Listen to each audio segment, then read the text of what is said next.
কার slogan কে মারিছে ধুলায় অন্ধকার। আরেকটা স্লোগান ছিল ফ্রেন্ডস ইয়েস মাস্টার্স নো, বন্ধু চাই প্রভু না। ইস্তারে কি ছিল? সীমান্তে গুলিবর্ষণ বন্ধ করতে কঠোরতম অবস্থান, হাসিনা আমলে সব বিদ্যুৎ জ্বালানি চুক্তির পূর্ণ পর্যালোচনা, তিস্তার পানি ফারাক্কা চুক্তি, এই সমস্ত বালসাল মেলা কিছু বলছিল। 2024 সালের জানুয়ারি থেকে 2026 সালের ফেব্রুয়ারি পুরো 2 বছর ধরে বিএনপির একটাই কণ্ঠস্বর, একটাই প্রতিশ্রুতি, একটাই অবস্থান। আমার সাথে তারেক রহমান নিজে বিএনপি ভারতীয় পণ্য বয়কট মুভমেন্ট করতেছে, আমরা একসাথে প্ল্যানিং করতেছি, এক্সিকিউট করতেছি। আর এই খলিলুর রহমান আমার সেই ভারতীয় পণ্য বয়কট মুভমেন্টের ন্যারেটিভ তৈরি করতে হেল্প করতেছেন। এই ছিল চুক্তি জনগণের সাথে ভোটের আগে। এখন প্রশ্ন, ক্ষমতা এসে এই চুক্তি কি ছুঁড়ে ফেলছে বিএনপি? আসেন এক এক করে দেখি। প্রথমে আদানি। 2025 সালে জানুয়ারি মাসে ফখরুল সাহেব বলছিলেন ক্ষমতা আসলে আমরা গত 15 বছরের সব বিদ্যুৎ জ্বালানি চুক্তি পর্যালোচনা করব। ওই দিন ফখরুলের পাশে বসেছিল ইকবাল হাসান মাহমুদ টুকু, একটা রিপোর্ট উপস্থাপন করছিলেন উনি। সেই রিপোর্টের নাম ছিল বিদ্যুৎ জ্বালানি খাতে দুর্নীতি। টুকু সাহেব সেদিন স্পষ্ট করে বলছিলেন এই চুক্তিগুলো ক্লোজ টেন্ডার করা হয়েছে, আইনি প্রক্রিয়াকে পাশ কাটায় ক্ষমতাশীল দলের পছন্দের ব্যক্তিদের সুবিধা দেওয়ার জন্য। ক্লোজ টেন্ডার মানে অবৈধ প্রক্রিয়া, ক্ষমতা আসলে পর্যালোচনা করা হবে, বাতিল করা হবে, এটাই ছিল প্রতিশ্রুতি। নিজেরাই বলছে, আমরা বলি নাই। একই ইকবাল হাসান মাহমুদ টুকু শপথের দিন সাংবাদিকরা তাকে ঘিরে ধরে জিজ্ঞেস করলেন, স্যার আদানি চুক্তি কি বাতিল হবে? মন্ত্রীকে উত্তর দিলেন ইংরেজি, I need to do homework, we need to do lots of brainstorming. আমাকে হোমওয়ার্ক করা লাগবে, প্রচুর ব্রেনস্টর্মিং করতে হবে, মানে মগজের ঝড় তোলা লাগবে। এই জন্য চুপপুরে এদের এত পছন্দ। হ্যাঁ দেখেন, বুঝলাম না,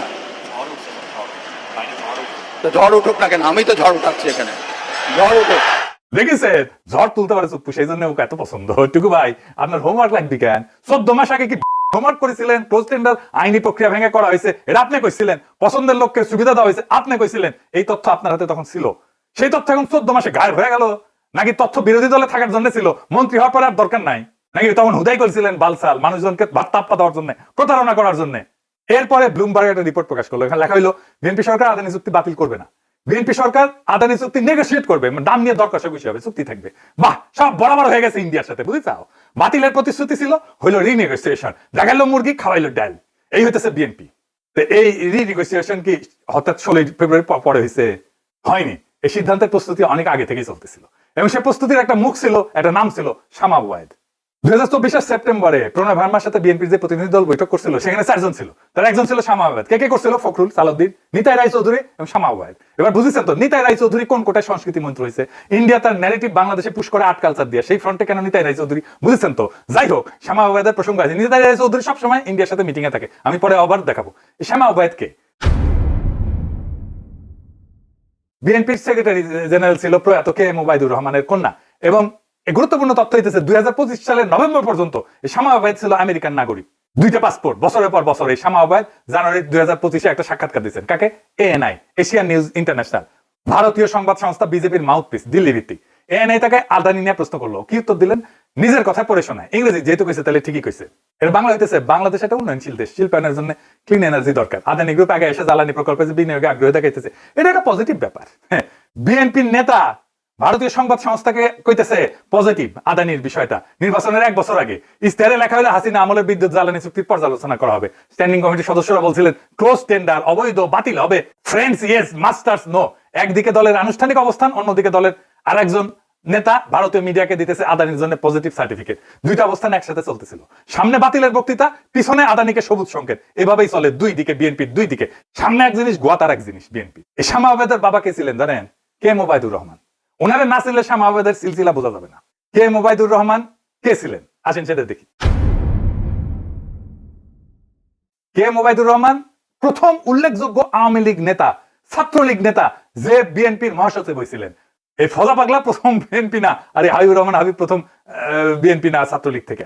1970-এর নির্বাচনে এমপি হয়েছিল, মুজিবুর রহমানের প্রতিমন্ত্রী ছিল তার বাপ, বাকশালের নেতা, খন্দকার মোস্তাকের মন্ত্রী, আবার বিএনপি ভাঙ্গা আলাদা বিএনপি করেছিল 1988 সালে। এটা হয়তো অনেকে জানে না, কিন্তু মাথায় রেখেন এই শামা ওবায়েদের পরিবারে আওয়ামী সিলসিলার উত্তরাধিকার আছে। এবার আসি সীমান্ত হত্যার প্রশ্ন। শপথের মতো 12 দিন পরে প্রণয় ভার্মা সচিবালয়ে আসলেন, মানে শিলং সালাউদ্দিনের দপ্তরে। সালাউদ্দিন সাহেবের সাথে দেখা করতে বৈঠক হলো ঘন্টাখানেক। বৈঠকের পর সালাউদ্দিন সাহেব বললেন, আমরা সীমান্তে কোনো হত্যাকাণ্ড দেখতে চাই না। ভারতীয় পক্ষ এই বিষয়ে আন্তরিক বলে জানিয়েছেন। আরে মরে যাই, কত আন্তরিক। বেশ কিছু অমীমাংসিত বিষয় আলোচনার মাধ্যমে সমাধান সম্ভব। আমরা প্রতিবেশী ভারতের সাথে পারস্পরিক সম্মান ও মর্যাদার ভিত্তিতে সম্পর্ক চাই। 16 মাস আগে এই লোকই কইছিল ব্লাড স্পোর্ট, মানে ওই যে স্থায়ী কমিটির মেম্বাররা যে বিবৃতি দিছে, রক্তের হোলি খেলা বলছিল এই লোক। দিল্লির নৃশংসতার অভিযোগ করছিল এই লোক, এই শিলং সালাউদ্দিন।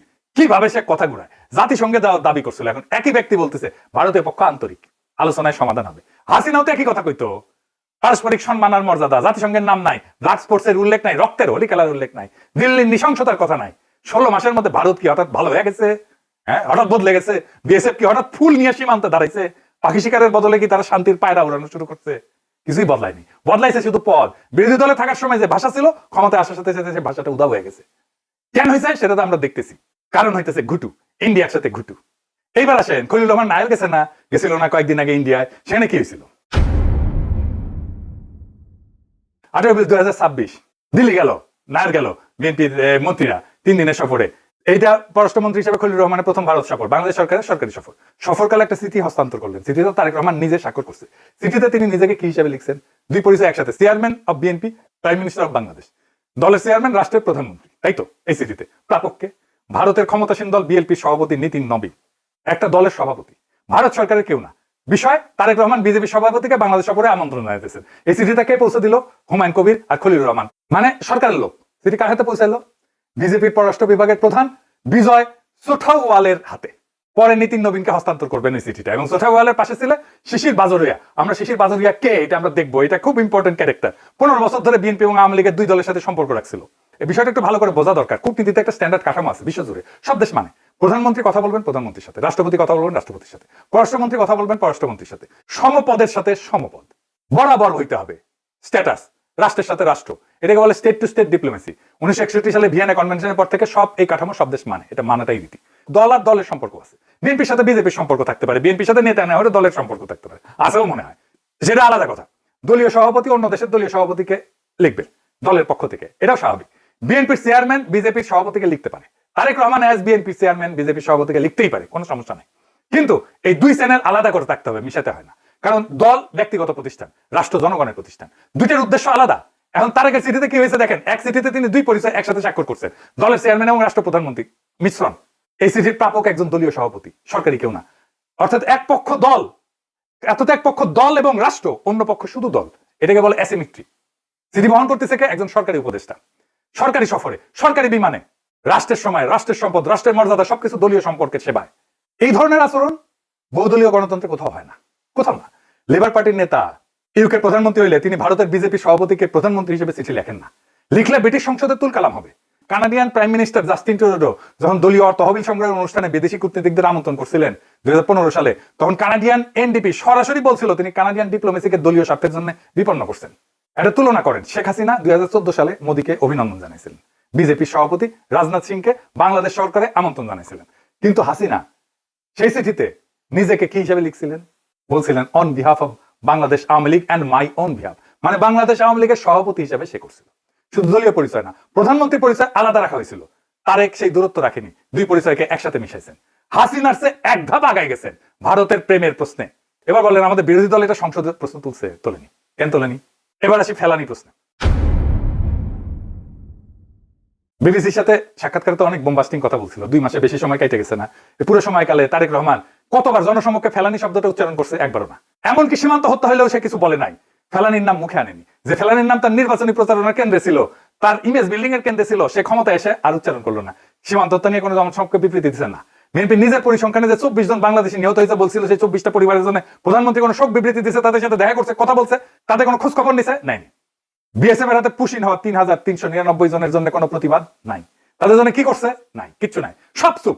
সেই মানুষ, একই মানুষ যে বলছিল আর একটা ফেলানি ঝুলতে দেখতে চাই না, তার কণ্ঠস্বর এখন কোথায়? কি এখন মুখটা বন্ধ কেন? বলেন তো কি বলছিলেন? আপনার মুখটা এখন বন্ধ কেন? বলেন তো কি বলছিলেন এতক্ষণ ধরে? মুখটা বন্ধ কেন এখন? দেশ কোথায়? গোপালী। আর একটা প্রতিশ্রুতি ছিল তিস্তা জাতিসংঘে যাবে, এটাও তারেক রহমান নিজে বলছিল ফেব্রুয়ারি 2025-এ। শুধু তাই না, তিস্তা কথা বলছে খলিলুর রহমান। গঙ্গার পানি বন্টন চুক্তি 1996 সালে করছিল, 30 বছরের চুক্তি। এই চুক্তির মেয়াদ শেষ হচ্ছে ডিসেম্বর 2026-এ। 8 মাস পরে, এই ডিসেম্বরে গঙ্গা চুক্তির নবায়ন নিয়ে কোনো কথা বলছে না, বলেনি। তিস্তা মাস্টার প্ল্যান নাকি করবে, ইন্ডিয়া বাগড়া দিছে, তিস্তা মাস্টার প্ল্যানের কথা বলছে না, বলেনি। জাতিসংঘের কথা তুলছে না, বলে। পানির ন্যায্য হিসাবের কথা বলছে না, তোলেনি। যা যা তোলা সম্ভব ছিল কিছুই তোলা হলো না। আপনার হাতে 5টা তাস আছে, আপনি একটাও টেবিলে রাখলেন না। এর মানে 2টার একটা, হয় আপনি খেলতে জানেন না, না হয় আপনি খেলতে চাইতেছেন না। প্রথমটা অজ্ঞতা, দ্বিতীয়টা আজ্ঞাবহতা। ডিপ্লোম্যাটের বিশ্লেষণে একটা কথা বলছে যে এই যে গঙ্গার পানি চুক্তি, এইটা এজেন্ডার মধ্যে ছিল না, আলোচনাতেই আনা হয়নি। তবে একটা জিনিস খুব দ্রুত হয়েছে, কোনটা? অসাধারণ দ্রুতভাবে হয়েছে। কি সেটা? ভিসা ভিসা ভিসা, ভারতীয় পর্যটন ভিসা। হাসিনা পতনের পর বাংলাদেশের জন্য ভিসা বন্ধ হয়ে গেছিল না? 25 সালের নির্বাচনের ঠিক আগে পুরোপুরি বন্ধ হয়ে গেছিল, নিরাপত্তার কারণ দেখায়। শপথের মাত্র 7 দিন পর 24শে ফেব্রুয়ারি বাংলাদেশ সরকার ভিসা প্রক্রিয়া পুনরায় চালু করলো বাংলাদেশ দিকে। 7 দিন হিসাব মিলান, আদানি চুক্তি বাতিল, হোমওয়ার্ক দরকার, সীমান্ত হত্যা তদন্ত দরকার, আলোচনায় সমাধান, তিস্তায় জাতিসংঘ অনুপস্থিত, গঙ্গা চুক্তির নবায়নের চাপ এগুলো অনুপস্থিত, ফেলানির নাম উচ্চারণ শূন্য, ভিসা 7 দিন।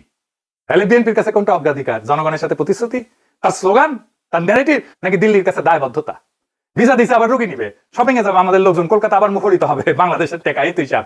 60 দিন মানে 2 মাস, এই 2 মাসের মধ্যে এত সব ঘটনা ঘটে গেছে। প্রত্যেকটা প্রতিশ্রুতি ভেঙে পড়ছে, প্রত্যেকটা স্লোগান উল্টে গেছে, প্রত্যেকটা বাক্য মিথ্যা হয়ে গেছে। এটা স্বাভাবিক না।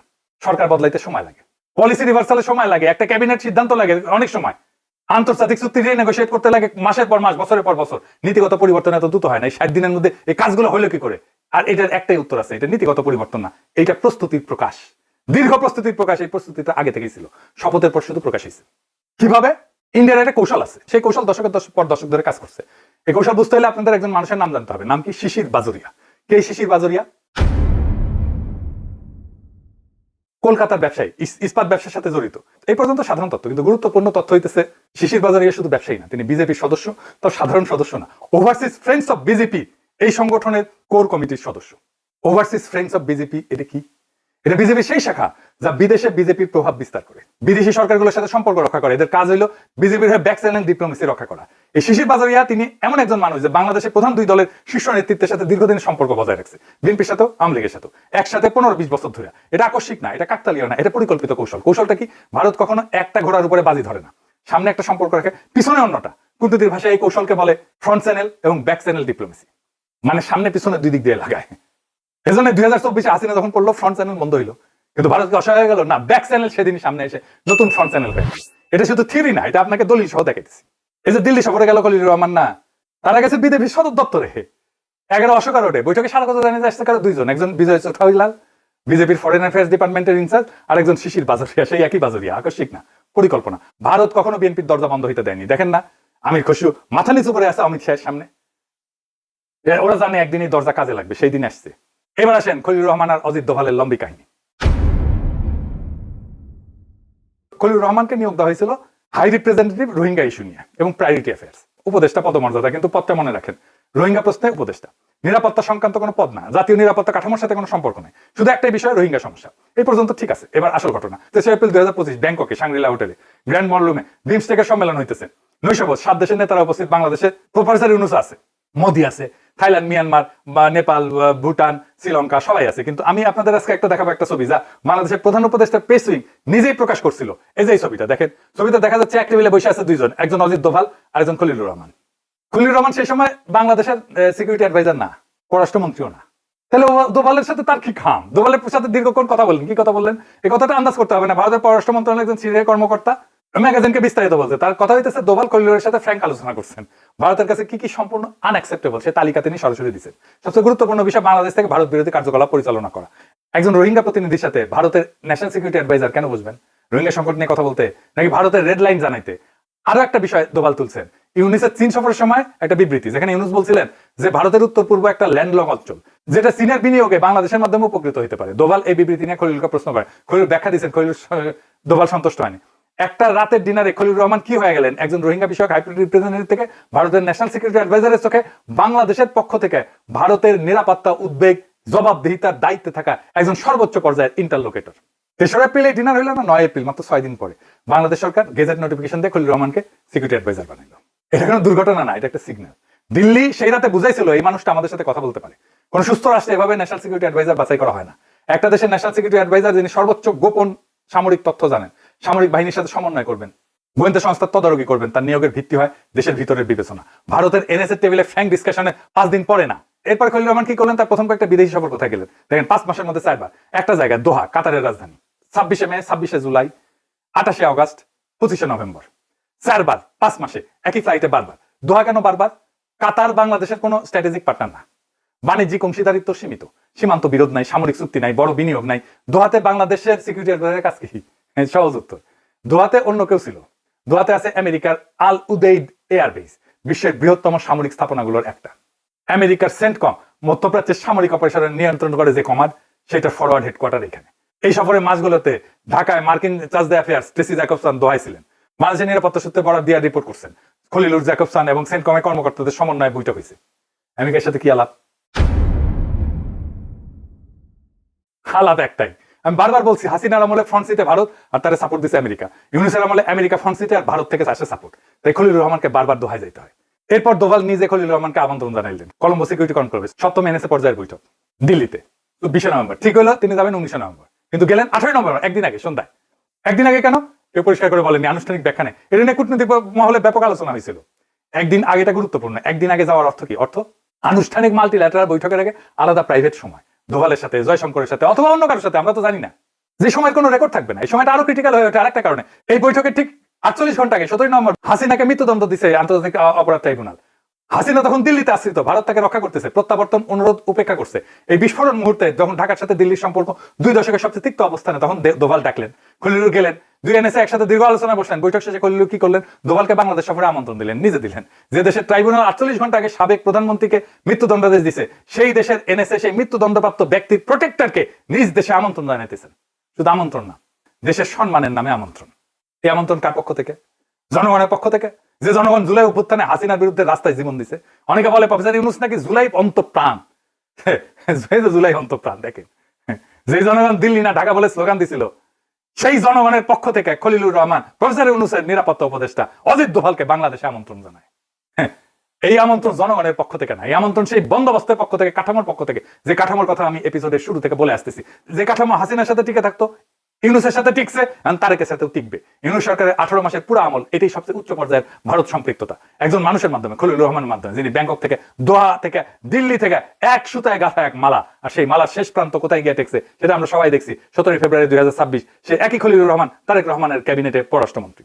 সরকার বদলাইছে, কাঠামো বদলায়নি, মুখ বদলাইছে, মানুষ একটাই রয়ে গেছে। এবার আর একটা চমকপ্রদ ঘটনা। এপ্রিল 2026 খলিলুর রহমান গেছে ইন্ডিয়ায়, প্রথম বিদেশ সফর, পররাষ্ট্রমন্ত্রী হিসেবে। তার প্রোটোকল অনুযায়ী সফরে প্রথম বৈঠক হওয়ার কথা ছিল কার সাথে? জয়শঙ্করের সাথে, ভারতের পররাষ্ট্রমন্ত্রী, তার কাউন্টারপার্ট। কিন্তু খলিলুর সাহেব প্রোটোকল ভাঙলেন। দিল্লিতে পৌঁছে তার প্রথম বৈঠক কোথায় হলো? অজিত দোভালের দপ্তরে। জয়শঙ্করের সাথে বৈঠক হলো পরের দিন। জয়শঙ্করের সাথে বৈঠক হলো পরের দিন। অস্বাভাবিক ঘটনা কূটনৈতিক দৃষ্টিকোণ থেকে।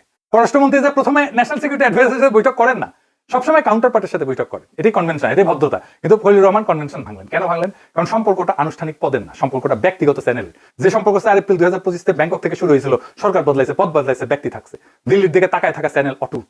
এবার আমি আপনাদের 3টা তারিখ দেবো। এই 3টা তারিখের পাশাপাশি রাখলে একটা প্যাটার্ন তৈরি হবে। সেই প্যাটার্নের একটা নাম আছে, নামটা আমি তারিখ দেখানোর পরে বলবো। প্রথম তারিখ 26শে ডিসেম্বর, তারেক রহমান ওই দিন 17 বছর পর ঢাকায় ফিরলেন। 27শে ডিসেম্বর ভারতের পররাষ্ট্র মন্ত্রণালয়ের সাপ্তাহিক ব্রিফিং, মুখপাত্র রণবীর জয়সওয়াল একজন সাংবাদিককে প্রশ্ন করেন তারেক রহমান ফিরছেন, ভারতের প্রতিক্রিয়া কি? জয়সওয়াল বললেন, ভারত বাংলাদেশে অবাধ, সুষ্ঠু, অন্তর্ভুক্তিমূলক নির্বাচন সমর্থন করে। বিএনপি নেতার লন্ডন থেকে ফেরা এই প্রেক্ষাপটে দেখা উচিত।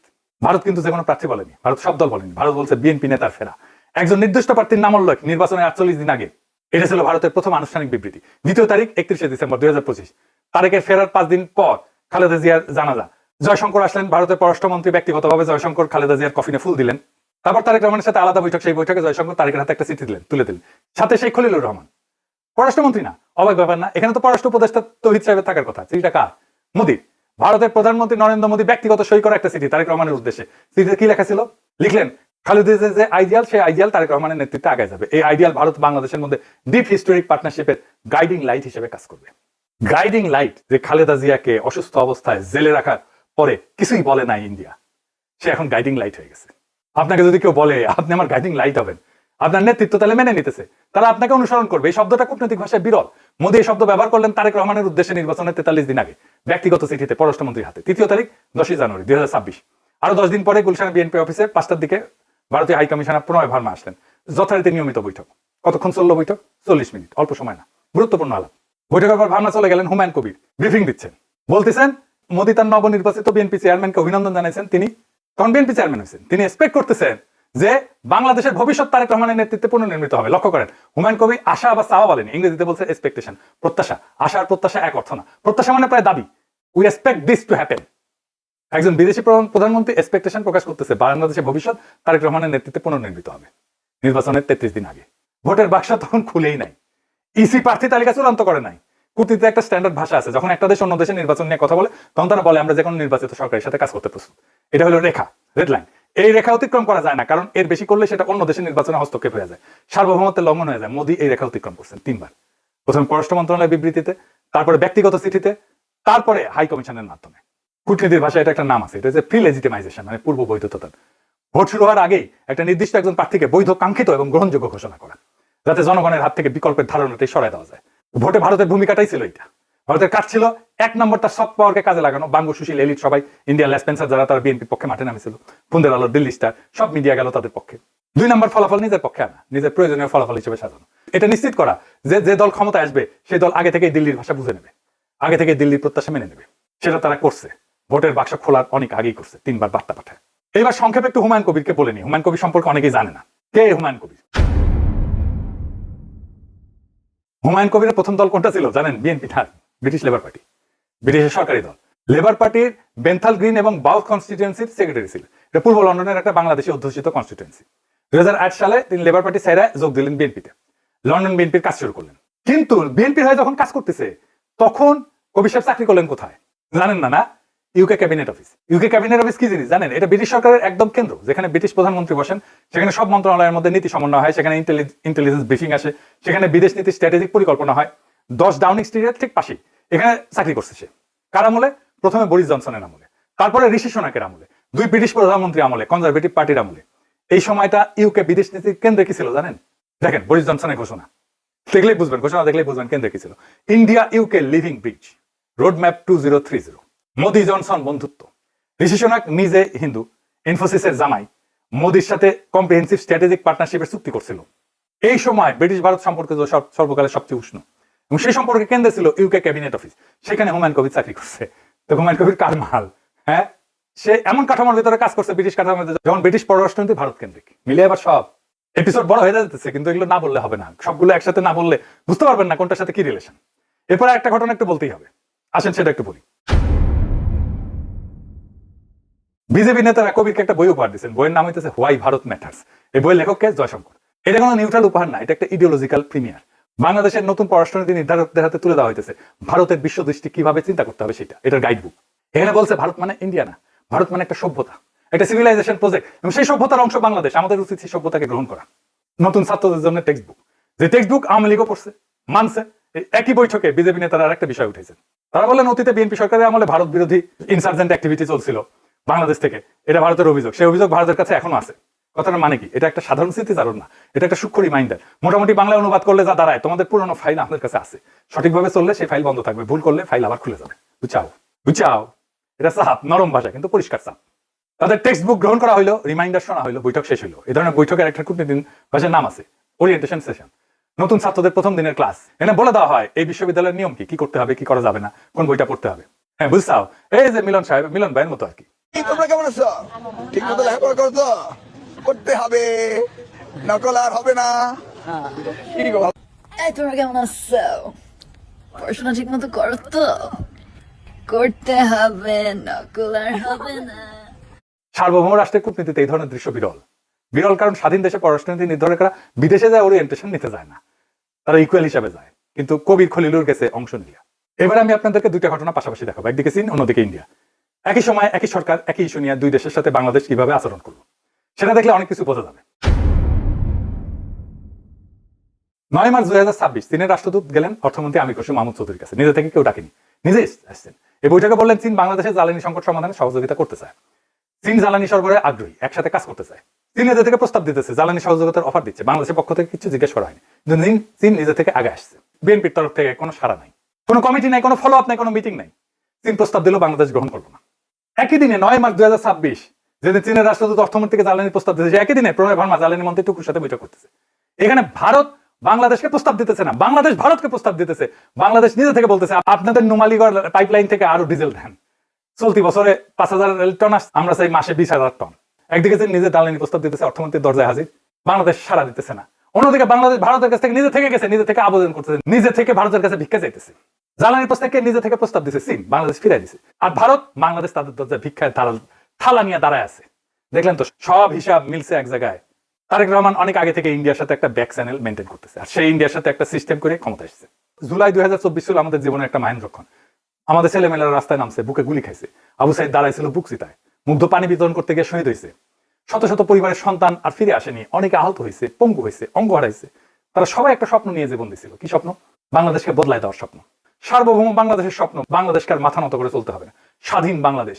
আমরা বলছিলাম আবার স্বাধীন হয়েছে বাংলাদেশ, যেখানে জনগণ প্রভু, যেখানে বিদেশি শক্তি কাউকে হাতের পুতুল বানাইতে পারবে না। বাংলাদেশ সরকার বদলাইছে, কাঠামো বদলায় নাই, বন্দোবস্ত বদলায় নাই। হাসিনার মডেলটা ছিল জোর করে ভারত পন্থা দিয়ে রাষ্ট্র চালানো। এই মডেল 2024 সালে ভেঙে পড়ছে। কিন্তু ভারতের চাহিদা বদলায়নি। তার চাহিদা ট্রানজিট, তার চাহিদা করিডোর, তার চাহিদা এনার্জি, তার চাহিদা ভারতের জ্বালানির বাজার হিসেবে বাংলাদেশকে পাওয়া, ভারতীয় পণ্যের বাজার হিসেবে বাংলাদেশকে পাওয়া। তার চাহিদা 7 সিস্টারের সিকিউরিটি, তার চাহিদা আদানির কন্ট্রাক্ট, আর্থিক স্বার্থ, হাসিনার সুরক্ষা যাতে তার সাজানো হয়, সীমান্তকে যেভাবে খুশি ম্যানেজ করা, ভারত যেভাবে পারে সেভাবে যেন চলতে পারে, বাংলাদেশ যেন ভারতের বাজার হইতে থাকে। এই চাহিদাগুলো বদলায়নি। তাহলে ভারতের জন্য একটা নতুন ইনস্ট্রুমেন্ট দরকার ছিল, এমন একজন শাসক দরকার ছিল যাকে জনগণের রায় বৈধ বলে মনে হয়, যাকে হাসিনার মতো স্বৈর শাসক বলে মনে না হয়, যিনি গণতান্ত্রিক পথে আসবেন, ভোট দিয়ে আসবেন, কিন্তু যিনি এই কাজগুলা করবেন যেগুলো হাসিনা করতেন। সেই ইনস্ট্রুমেন্টটি তারেক রহমান। তারেক রহমান মানে জোর না খাটানো হাসিনা। আওয়ামী লীগ বিএনপির পথ আলাদা হইতে পারে, সম্পূর্ণ আলাদা হইতে পারে, কিন্তু তার ডেস্টিনেশন, লক্ষ্য এক। জনগণ হাসিনাকে নামাইছে, কাঠামো বদলায়নি, বন্দোবস্ত বদলায়নি, আজাদি আসেনি, মুখ বদলাইছে, হাত বদলায়নি। এবং এই পুরা পরিক্রমায় একটা কণ্ঠস্বর অনুপস্থিত, বাংলাদেশের জনগণের কণ্ঠস্বর, ফেলানির কণ্ঠস্বর, জুলাই 24-এর শহীদদের কণ্ঠস্বর। তাহলে আমাদের মুক্তি কোথায়? এই প্রশ্নের উত্তর আজ আমাদের কাছে নাই, কিন্তু আমি জানি এই প্রশ্ন করতে হবে বারবার, জোরে জোরে, প্রকাশ্যে, যতদিন না উত্তর আসে। কারণ এই প্রশ্ন না করলে এই বন্দোবস্ত কখনো ভাঙবে না, এই প্রশ্ন না করলে মুক্তি কখনো আসবে না। জুলাই 2024 শেষ লড়াই ছিল না, জুলাই 2024 ছিল প্রথম লড়াই। আমরা এখনো সেই লড়াইয়ের মধ্যেই আছি।